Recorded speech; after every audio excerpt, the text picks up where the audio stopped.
Moi, je pense que c'est une blessure, comme ça aurait pu arriver à n'importe qui. Le 8e de finale, en tout cas, se jouera sans Kylian Mbappé, puisque, eh bien, voilà, a été annoncé hier par le communiqué médical qui serait absent au moins 3 semaines. Alors, il y a un homme qui ne croit pas à ce forfait, c'est l'entraîneur du Bayern Munich, Nagelsmann. His thoughts about the game against Paris Saint-Germain. And so Julian Nagelsmann says he doesn't think he's going to miss out against Bayern. And so I don't know what injury he has, but that's why I'm anticipating him playing against us in the Champions League. If there's no real structural injury, then I can't really see him not playing against us. But it is a little too far away for me to give a diagnosis or theorize about it.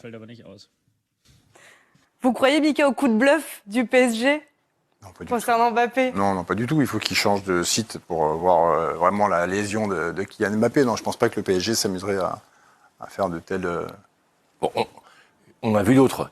Des joueurs qui reviennent plus vite que honnêtement, prévu. ça serait jamais vu, ça. Non, mais... Moi, ça serait la première fois que je verrais ça, hein, franchement. Finalement, sa blessure évolue bien. Peut-être que le joueur va reprendre l'entraînement en fin de semaine. Enfin, ça, on a vu ça plusieurs fois. Mais là, pour le coup, de Mbappé, effectivement, ça paraît étonnant. Ah ouais.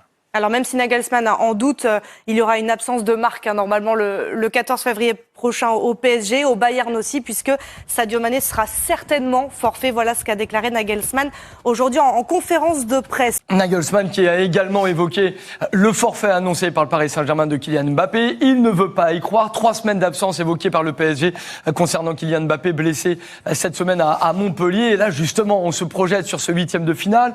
Système pour le Bayern et peut-être également un autre système pour le Paris Saint-Germain si l'incertitude et l'absence de Kylian Mbappé seraient à confirmer. Bien sûr, on est peut-être dans un jeu de poker menteur. En tout cas, l'absence est énoncée de 3 semaines, trop juste pour être de retour face au Bayern Munich. Et les chiffres de Kylian Mbappé sont terribles. Son absence est terrible pour le Paris Saint-Germain. Un seul joueur, bien sûr, qui met beaucoup de buts, des passes décisives, qui apporte cette profondeur. Quand il n'est pas là, Paris gagne quand même. Mais ce fut très dur. Il y a notamment eu cette défaite à Rennes. Et puis la dernière fois qu'il n'a pas joué titulaire, c'était contre Angers. Et c'était ce système-là qu'on pourrait revoir. Est-ce qu'on s'oriente vers ça? Tenez, Julien.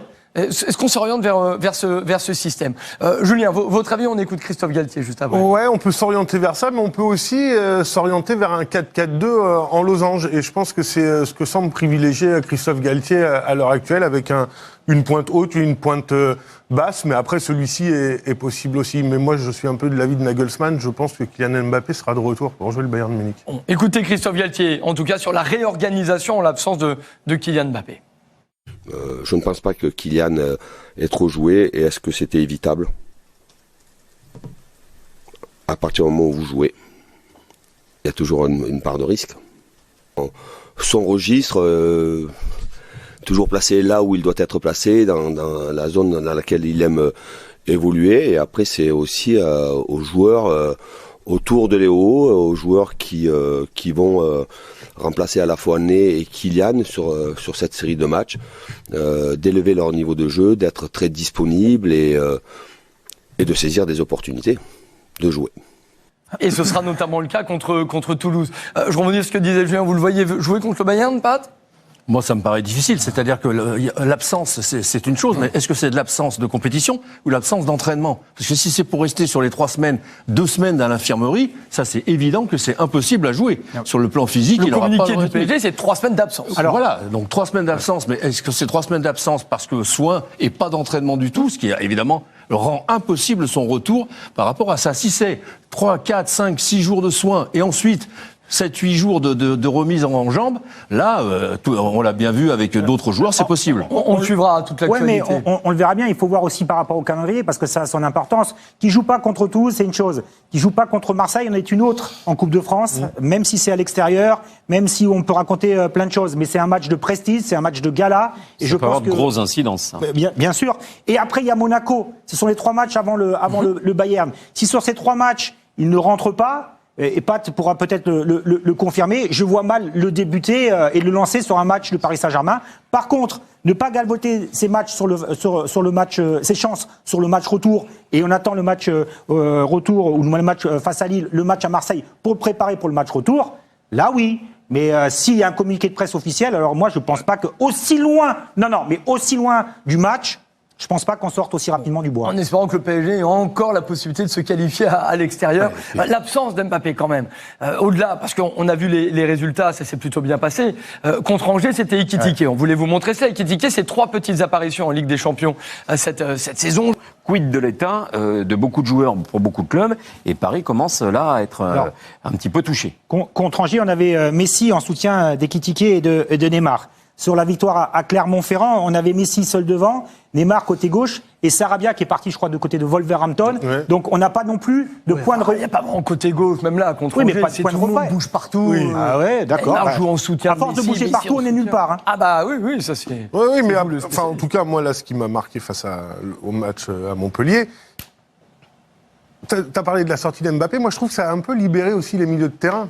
J'ai l'impression quand même que quand Fabien Ruiz a pris les choses en main dans le milieu de terrain et j'ai retrouvé des aspects qu'on avait vu à Naples parce que j'entends beaucoup de critiques sur ce joueur de partout dans les médias. Ça veut dire que les gens qui parlent de lui ne voient que ses apparitions au Parc et ne voient pas ce qu'il a fait pendant plus de 3 saisons du côté du Napoli parce que c'est un très très bon joueur. Et quand mais on peut pas dire qu'il apporte ce qu'on attendait de lui. Ça peut libérer. Attention, moi j'ai l'impression qu'il faut remettre tout dans son contexte. Et notamment Ekitike.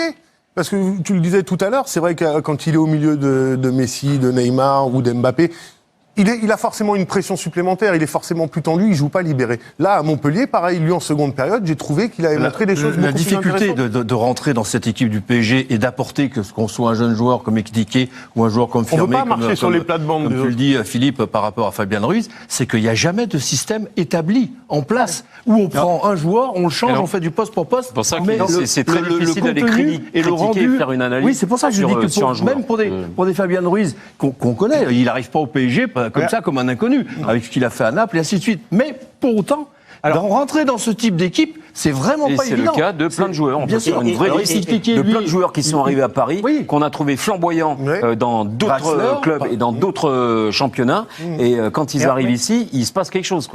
Regardez, la preuve, nous-mêmes, on est en train de chercher la compo. 3-4-3, 3-4-1-2. Est-ce qu'on va jouer avec 2 attaquants? Est-ce qu'on va jouer avec un pivot et l'autre qui tourne autour? Même nous, ou est-ce qu'on va jouer à 4 derrière et densifier le milieu de terrain et pourquoi pas un 4-5-1 pour justement pas gover des faces retour? Même nous, on n'a pas de certitude dans le jeu que veut mettre en place le Paris Saint-Germain. Par rapport à Neymar ou Messi, c'est ce qu'avait très bien réussi à intégrer et à faire avec au Barça. C'est que ces joueurs-là, ils arrivaient à rentrer dans un système où chacun avait réellement son rôle. Tu veux dire que Neymar acceptait de jouer à gauche, côté gauche, il restait côté gauche, et se mettre au diapason, ou du moins sacrifier pour le bien de l'équipe. Suivez en tout cas le Bayern Munich qui joue ce week-end sur les antennes de Beansport contre Wolfsburg. Paris reçoit Toulouse et Paris sera à Marseille. Grand classico, 8e de finale de Coupe de France. Dispositif complet. Ce sera mercredi en direct sur Beansport. Gros dispositif avec Marcel Desailly, avec Luis Fernandez, toute l'équipe sur place pour aller chercher une place en quart de finale, mais sur un Marseille-Paris Saint-Germain, ça dépasse même uniquement le cadre de la qualif. Moi je t'ai foutu, tu parlais bien, moi ça va, non, parce que c'est l'entraîneur du Bayern qui me fait rire. Carrément oui, le PSG ment sur la blessure de Mbappé et tout, mais tu crois qu'on est où? Donc on bluffe. Quand on est au poker, on n'est pas là à bluffer.